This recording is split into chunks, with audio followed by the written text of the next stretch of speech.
Shalom buat kita semuanya. Ya, bersyukur untuk kesempatan hari ini. Terima kasih untuk kesempatannya. Sama-sama kita akan masuk dalam satu topik bicara tentang mengelola stres dan tekanan di tempat kerja. Ya, kita bersyukur kalau Tuhan kasih kita tuh jadi makhluk yang paling istimewa.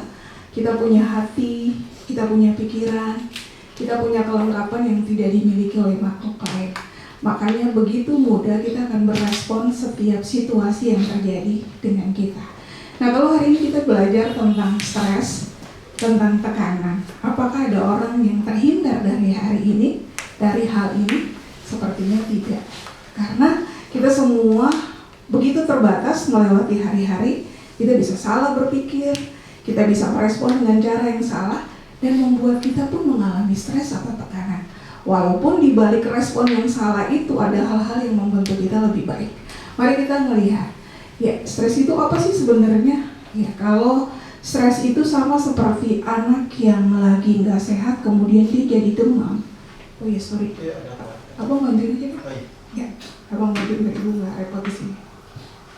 Jadi sama seperti seorang anak kalau dia main hujan atau apa gitu langsung dia menjadi panas, lalu kita kadang mulai pikir segera langsung beli obat, lalu biar dia dibawa ke rumah sakit untuk diperiksa. Ternyata kalau menurut kedokteran itu nggak bagus, harusnya biarkan itu adalah satu respon yang baik untuk menolong anak itu menghadapi serangan penyakit gitu ya. Nah waktu kita ngeliatin stres hari ini, stres itu adalah respon tubuh dan pikiran terhadap tekanan atau ancaman yang dirasakan. Jadi teman-teman, waktu kita ngalamin namanya stres, itu sebenarnya sesuatu yang baik untuk kita mulai sadar, wah ada sesuatu yang kurang aman nih, ada sesuatu kayaknya aku nggak bisa nih, ada sesuatu yang buat kita mulai takut, gelisah dan lain-lain. Ya, kemudian di sini dibilang ada respon adaptif ya, artinya secara individu itu membantu kita untuk menghadapi tekanan itu, persoalan itu gitu ya. Lalu pola responnya itu adalah seperti tadi ya, secara emosional orang yang nggak bisa menerima dia akan mungkin mudah marah atau dia mulai merasa sangat tertuduh dan merasa nggak bisa maju ke depan, dia mulai merasa takut atau ada yang perilakunya kita ngelihat dia nggak pernah mau bertemu dengan orang lain. Itu respon-respon. Tapi ada orang yang ketika diberikan stres atau tekanan itu, dia bisa begitu berani, dia begitu giat. Contoh ya, kayak seekor anjing datang ingin menyerang kita, itu kan stres kan, takut. Kita bisa lari sekencang-kencangnya untuk menghindari ancaman itu. Itu respon-respon yang terjadi. Kemudian kalau dibilang faktornya apa sih? Ya, faktornya di lingkungan kita. Kalau kita tinggal di kamar kita sendiri, ya pasti kan nggak ada gangguan. Tapi kalau nggak dingin aja kita juga berespon kan, kayaknya nggak nyaman nih gitu. Makanya kita punya AC atau kipas angin. Kemudian yang berikutnya adalah kepribadian kita. Kita adalah orang-orang yang kalau lihat dari temperamen itu kan ada banyak tipe kan, sanguin yang begitu sangat bergirang gitu ya, cepat sekali adaptif dengan lingkungan, tapi yang pragmatik, pendiam, takut dan lain-lain. Itu membuat seseorang itu cara meresponnya akan berbeda. Kemudian yang berikutnya gejalanya apa nih? Kita bisa melihat ya, contoh kalau secara fisik sakit kepala, tegang ototnya, contoh di otot belakang, di leher gitu ya. Kemudian sakit perut, pencernaan gitu ya. Atau masalah tidur, nggak bisa tidur-tidur. Gejala emosional tadi seperti tadi ya, teman-teman bisa melihat gejala perilaku dan lain-lain. Boleh nextnya? Iya. Jadi ketika kita ngalamin stres, nah ini harus jadi kewaspadaan kita. Satu sisi itu baik supaya karena kita tahu, kita merespon, wah ada sesuatu yang kita nggak bisa jalani. Tapi di sisi yang lain, kalau kita tidak menghadapinya dengan tepat, makanya dibilang di sini ada yang positif, ada yang negatif. Kalau di sebelumnya tadi disampaikan. Nah akan terjadi peningkatan-peningkatan, kecemasan, depresi, kelemahan fisik, burnout, bahkan trauma. Ini tingkatan-tingkatan stres yang akan lebih parah lagi yang akan menghadapi kita. Next, bisa langsung. Nah, penyebab orang mengalami stres, kita kalau baca ini kita bisa dapat ya.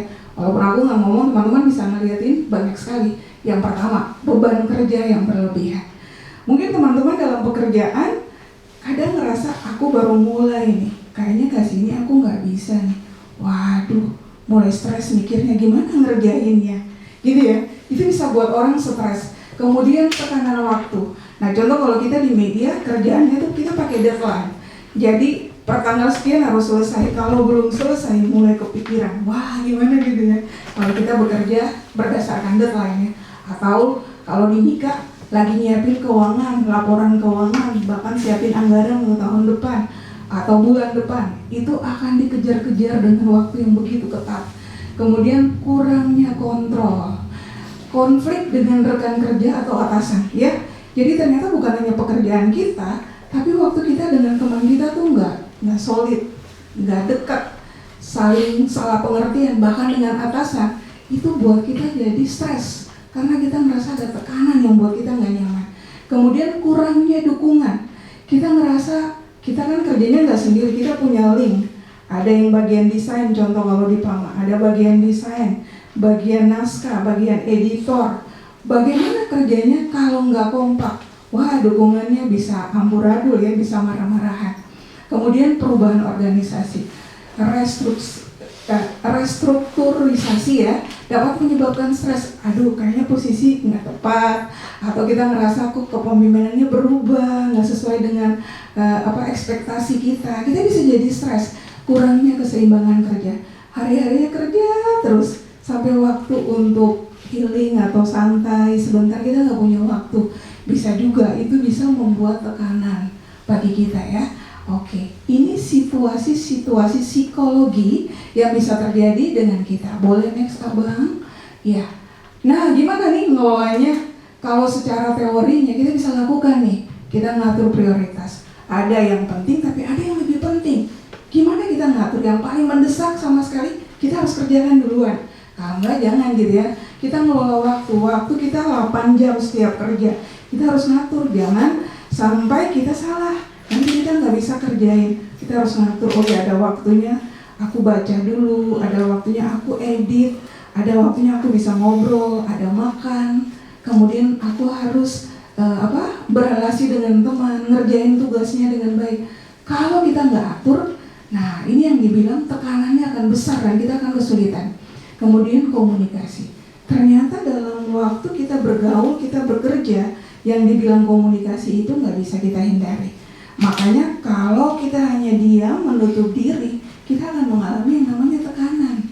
Dan itu bisa diciptakan karena kita, bukan lingkungan ya. Kemudian yang berikut, istirahat dan relaksasi. Pulang kerja kita udah mikir, oh ya aku mungkin jogging sebentar, habis itu aku harus istirahat.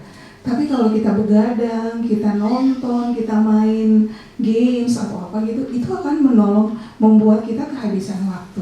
Membangun dukungan, kita harus cari di tempat kerja, ada teman-teman yang menurut kita, dia bisa ngerti saya. Yuk, kita dapat dukungan dari teman kita. Makanya, kalau kita bekerja sampai hari ini, kita ngerasa kok kita nggak punya teman, itu harusnya jadi satu refleksi kita. Wah, aku nggak baik. Aku harus berupaya, saya harus berupaya supaya ada teman. Karena kita membutuhkan dukungan. Kemudian mengelola emosi. Tidak cepat marah, tidak cepat down gitu ya. Ketika kita ngadapin sesuatu. Kemudian mencari bantuan. Bisa dengan rekan sekerja kita, bisa dengan mentor kita bisa dapatin pertolongan itu. Nah ini sekilas yang kita bisa melihat gimana stres itu terjadi, lalu gimana kita kelola. Lalu saya coba kita boleh lihat dari firman Tuhan. Saya mau angkat tentang satu tokoh yang bernama Elia. Teman-teman, Bapak Ibu semua pasti udah tahu. Coba kita ngelihat dari Elia, 1 Raja-Raja, pasal yang ke-19. Kita baca ayat pertama hingga ayat yang ke-4 saja. Yang wanitanya akan baca yang genap, kemudian yang pria akan baca yang ganjil. Ya, kalau sudah dapat 1 Raja-Raja pasal yang ke-19, kita baca aja ayat yang pertama hingga ayat yang ke-4. Ayat yang pertama dibacakan oleh kaum pria. 1, 2, 3. Ketika Ahab memberitahukan kepada Izebel segala yang dilakukan Elia dan perihal Elia membunuh semua nabi itu dengan pedang, Maka Isabel menyuruh seorang suruhan mengatakan kepada Elia, "Beginilah kiranya para Allah menghukum aku, bahkan lebih lagi daripada itu. Jika besok kira-kira pada waktu ini aku tidak membuat nyawamu sama seperti nyawa salah seorang dari mereka itu, Maka takutlah ia, lalu bangkit dan pergi menyelamatkan nyawanya. Dan setelah sampai di Beersheba, yang termasuk wilayah Yehuda, ia meninggalkan bujangnya di sana. Tetapi ia sendiri masuk ke padang gurun sehari perjalanan jauhnya, lalu duduk di bawah sebuah pohon ara. Kemudian ia ingin mati, katanya, "Cukuplah itu. Sekarang ya Tuhan, ambillah nyawaku, sebab aku ini tidak lebih baik daripada nenek moyangku." Ya, Bapak Ibu dan teman-teman, sebelum kita baca kisah ini, kita melihat bagaimana Tuhan memakai Elia luar biasa. Dia boleh berhasil ya. Jadi membunuh semua nabi-nabi yang nabi palsu yang percaya pada berhala itu ya. Mereka semuanya dibinasakan. Dan itu adalah bagaimana Elia boleh mengerjakan pekerjaan Tuhan dengan luar biasa. Tapi yang terjadi ketika Isabel atau istri daripada Ahab itu tahu, maka dia mulai mengeluarkan rencana akan membunuh Elia. Teman-teman, kalau kita melihatin ini, ancaman Isabel ingin membunuh Elia, ini adalah satu kasus yang membuat Elia mulai gentar. Dia mulai ketakutan, dia boleh ngalamin stres, bahkan bukan stres lagi ya, ngalamin yang namanya depresi. Dia ketakutan akan tekanan, lalu dia melarikan diri. Teman-teman, apa yang terjadi waktu kita lihat ayat keempat, bahkan nanti berulang di beberapa ayat ke bawah, dibilang dia ingin mati. Dia bilang, "Tuhan, aku sudah segiat-giatnya lakukan pekerjaanmu." Tapi dia merasa dia gagal juga. Orang Israel gak jadi percaya, bahkan dia pingin dibunuh. Dia mulai ngerasa ketakutan. Next, dia gak mau lagi lakukan apa-apa, dia langsung lari. Dia ngerasa kesepian, karena dari sekian orang itu dia ngerasa cuma dia sendiri yang tinggal. Dia kemudian tidur di situ, dia bersembunyi, lalu Tuhan menghampiri dia. Teman-teman, kalau kita nanti baca ke bawah, nanti malaikat Tuhan akan datang menghampiri dia, kemudian memberikan dia makanan, mengingatkan dia kembali bahwa, "Elia, jangan biarkan dirimu seperti ini. Kamu harus lakukan sesuatu." Dengan makan yang didapatkan, dia mendapat kekuatan dan berjalan 40 hari 40 malam menuju ke Gunung Horeb. Teman-teman, Tuhan mendengar keluhan hatinya. Tuhan meneguhkannya. Dan kalau kita baca selanjutnya, nanti sampai akhirnya Tuhan bilang, "Kamu gak boleh ada terus di dalam gua ini. Kamu harus keluar." Dan Tuhan kasih tugas lagi yang baru yang dia harus lakukan. Tuhan bilang, ada 7.000 orang ya yang masih hidup, yang percaya padaku, yang tidak menyembah Baal. Kamu tidak sendiri dan kamu harus melakukan tugasmu. Jadi teman-teman, kita melihat seorang nabi yang dipakai Tuhan luar biasa, ternyata dia pun mengalami tekanan. Dia pun tidak kuat, dia pun menjadi takut. Bahkan dia gak mau lakukan apa-apa lagi. Bahkan yang paling tragis, dia bilang, "Tuhan, ambil nyawaku." Jadi teman-teman, dari sini kita melihat bagaimana di titik terendah seseorang, ketika dia merasa dia tidak mampu lagi, kalimat ini bisa keluar dari mulut seseorang. Dia merasa lebih baik dia mati. Ini yang dialami oleh seorang Elia. Kemudian teman-teman, kita bisa melihat ya, Elia, nabi yang dipakai oleh Tuhan, namun dia jadi buronan Ahab dan Isabel. Sebelumnya waktu teman-teman dengerin, waktu dia sempat menginformasikan kepada mereka, karena mereka ini kan Israel Utara ya. Jadi bagaimana dibilang karena mereka tetap menyembah berhala, akhirnya Tuhan memakai Elia sehingga selama 3 tahun terjadi kekeringan. Jadi Elia jadi buronannya Ahab. Kemudian setelah nabi-nabi palsu itu semua ditangkap, Elia jadi buronannya Isabel.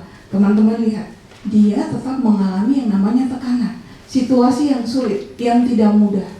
Dia boleh berdoa supaya hujan tidak turun selama 3 tahun, namun dia berdoa untuk kematiannya. Iya ya. Jadi dari sini kita bisa melihat betapa rapuhnya manusia. Elia yang berani menentang nabi-nabi palsu yang menyembah Baal, tapi dia takut ancaman seorang wanita yang namanya Isabel.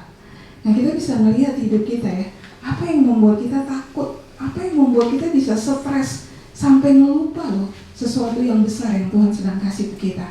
Elia yang selalu menjadi buronan dan tak pernah takut ya sebelum-sebelumnya ya, tapi kini dia menjadi takut dan merasa kesepian. Ada titik di mana dia merasa lemah, dia merasa nggak mampu, dia kehilangan pegangannya, dia merasa dia kayaknya nggak mampu sama sekali. Elia menjadi lelah dan tak mau berbuat apa-apa, padahal Elia diutus oleh Tuhan. Kalau kita melihat Elia, kita juga bisa melihat ingat tentang Yunus ya. Waktu dia juga saking stres, bagaimana orang Niniwe menjadi bertobat, lalu dia marah sama Tuhan. Dia nggak mau buat apa-apa, dia juga duduk kan di pohon ara itu, lalu Tuhan menegur dia dengan pohon itu. Nah Elia kita melihat malah Tuhan juga menegur dia. Elia curhat sama Tuhan, namun Tuhan memberi tugas baru untuknya. Teman-teman, kalau kita ngalamin yang namanya stres atau ngalamin tekanan yang besar, kadang-kadang kita udah nggak mau buat apa-apa ya. Kadang kita udah nggak mau lagi. Udahlah, kerjaan gue selesai atau nggak udah. Kadang mau ke kantor mungkin juga malas, bertemu orang juga malas, ngerjain tugas kita bisa jadi kita jadi nggak mau lagi. Tapi kalian lihat teman-teman, waktu Elia mengalami hal yang sama, Tuhan bangun, kamu keluar, kamu lihat aku. Lalu Tuhan berikan lagi tugas yang baru. Ternyata waktu kita ngelihat ini, di saat Elia ngalamin stres, malah dia dapat tugas yang baru untuk dia harus kerjakan. Makanya dari sini saya lagi melihat, waktu kita ngalamin sebuah tekanan atau sesuatu yang membuat kita berhenti, kita ngerasa kayaknya kita nggak bisa, pikirkanlah ada sesuatu yang bisa kita kerjakan yang membuat kita bisa terhindar dari fokus yang melemahkan kita itu. Lanjut Bang, akhirnya ada blessing, ada penerapan yang mungkin kita bisa ambil. Stres, depresi atau tekanan itu dapat menghampiri siapapun dalam hidup ini, tidak mengenal seberapa kuat dirimu. Jadi hari ini kita ngelihat ya, kita nggak boleh sombong.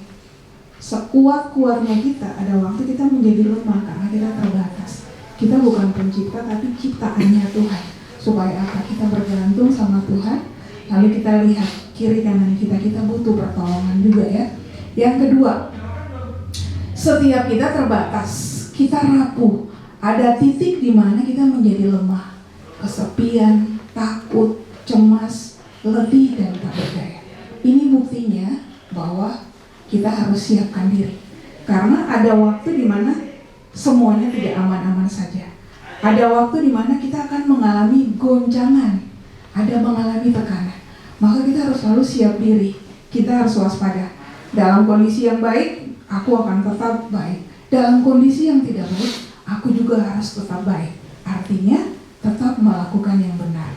Kemudian yang berikut ini respon. Diam, jauh dari kebisingan, berhenti sejenak, kita bisa protes. Kenapa ini terjadi? Kenapa begini? Kenapa begitu? Tapi jangan lupa, kita berdoa. Kalau kita ngeliatin doanya Elia, doa yang putus asa ya, Tuhan ambil nyawaku. Tapi dia tetap berseru kepada Tuhan dan mendengar bisikan lembut Tuhan yang memberi kekuatan. Lalu Tuhan kasih tugas baru. Jadi hari ini, waktu kita ngalamin goncangan, tekanan, situasi yang nggak baik-baik aja, yuk responlah dengan tepat. Ingat ada Tuhan. Iya ya, seseorang itu bisa menjadi kuat dan tegar bukan karena dia punya kemampuan luar biasa menghadapi tekanan atau perubahan-perubahan yang di luar ekspektasinya, tapi karena iman pada Tuhan. Jadi hari ini kalau kita percaya sama Tuhan, apapun boleh terjadi Tuhan, yang penting Tuhan jangan tinggalkan aku. Itu sebenarnya harus jadi pegangan kita. Dan yang terakhir, selama hidup kita akan terus ngalamin yang namanya proses. Proses itu selalu nggak selamanya enak ya. Seperti tukang pahat yang memahat sebuah batu. Coba teman-teman gambarin, kita jadi batu lalu dipahat sama pemahat untuk jadikan kita mungkin patung atau jadikan kursi yang oke gitu ya. Itu tidak enak. Sama dengan hidup ini, sama dengan proses, sama dengan tekanan. Sebenarnya Tuhan sedang proses kita. Proses kita supaya kita kerjanya lebih punya skill yang luar biasa. Proses kita supaya kita semakin ngerti teman kita, atasan kita. proses kita supaya kita tahu, oh iya ya, saya nggak bisa ini, saya harus belajar lagi lebih. Jadi dalam hal ini jangan pernah menyerah, teruslah semangat. Ya, semoga hari ini kita tidak berhenti diam lalu tidak buat apa-apa, bahkan meninggalkan apa yang harus kita lakukan karena kita ngalamin tekanan situasi yang nggak pernah kita inginkan. Tapi hari ini biarlah kita ingat, kita semua masuk dalam proses Tuhan selama kita hidup. Kalau kita sudah selesai, maka selesai. Ini sudah selesai kayaknya, Pak. Ya, jadi biarlah firman Tuhan hari ini kita belajar dari seorang Elia, diproses sama Tuhan, tapi Tuhan gak pernah berhenti memberikan dia tugas. Sampai akhirnya kita akan lihat di pasal selanjutnya, dia pun diangkat. Dia mati tapi tidak ditanam atau dikubur gitu ya, tapi dia langsung naik bersama dengan Tuhan. Oke teman-teman, dari kisah ini, dari seorang Elia, kita boleh belajar, kita semua terbatas, kita lemah, kita butuh Tuhan. Yang kedua, ingatlah Tuhan selalu ada sama kita. Dalam setiap proses, selain Tuhan memproses orang lain, ketika kita ada di situ, ternyata lebih dari itu, Tuhan ingin memproses kita semakin lebih baik, menjadi seperti yang Tuhan mau. Tuhan berkati, mari kita berdoa.